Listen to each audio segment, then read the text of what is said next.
Hi there.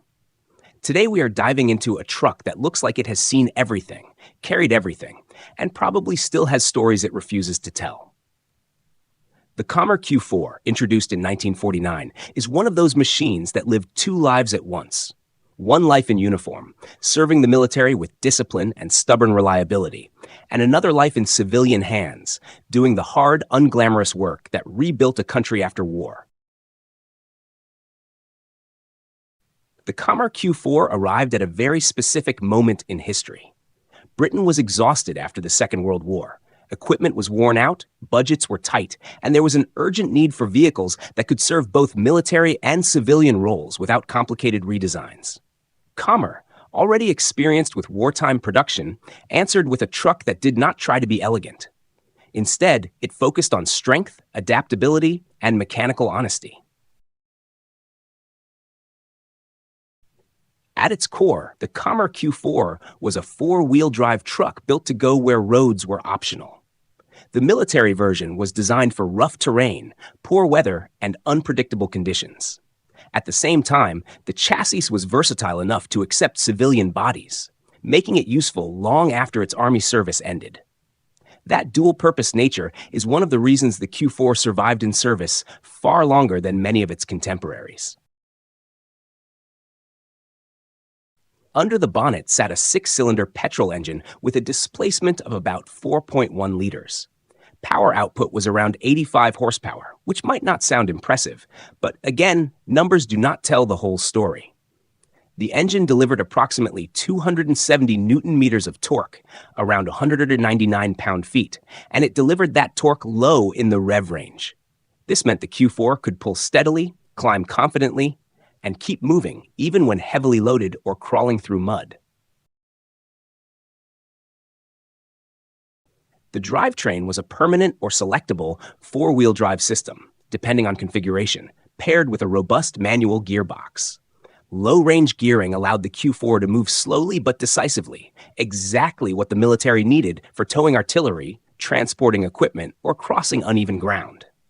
Top speed was not the focus, but on the road, the truck could reach around 70 kilometers per hour, approximately 43 miles per hour, which was perfectly adequate for its role.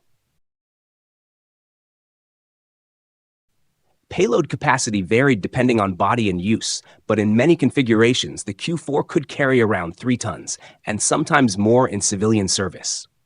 That made it suitable for cargo transport, recovery work, and even specialized roles like mobile workshops or equipment carriers. The military valued it for its ability to haul supplies where lighter trucks simply gave up. Dimensionally, the Commer Q4 was a solid, purposeful machine. Overall length was roughly 6.5 meters, approximately 21.3 feet.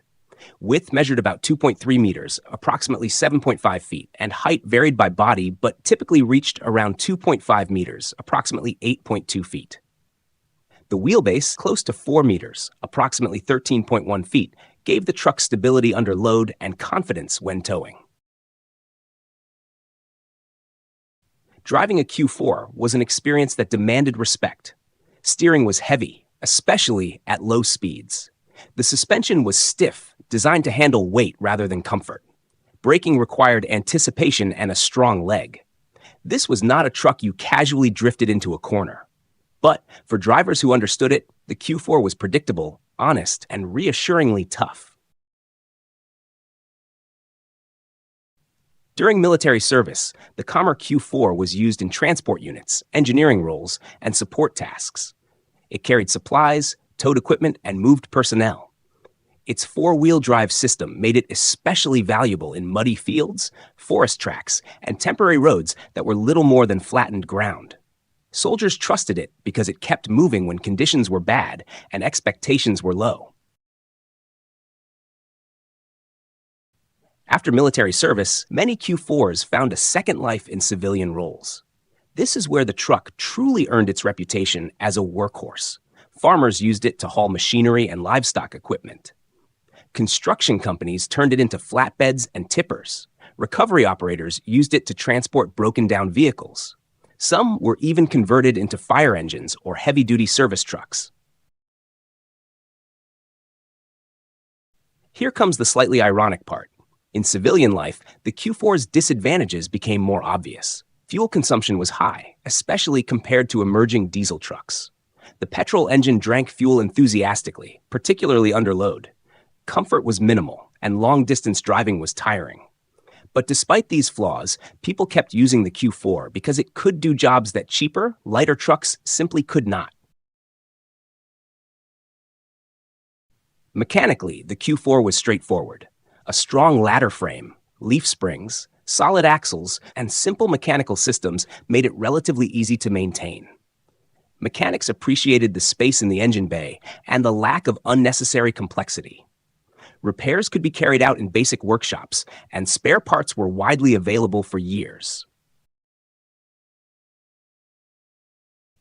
One of the Q4's greatest strengths was its adaptability. The same basic truck could be a military cargo carrier one year and a civilian transporter the next. In a post-war economy where resources were scarce, that flexibility was priceless. Instead of scrapping vehicles, operators repurposed them, extending their working lives far beyond original expectations. From a modern perspective, the Commer Q4 feels slow, heavy, and demanding. It offers no comfort, no assistance, and no forgiveness for careless driving. But it also offers something rare: mechanical clarity. Every vibration, every sound, every movement tells you exactly what the truck is doing.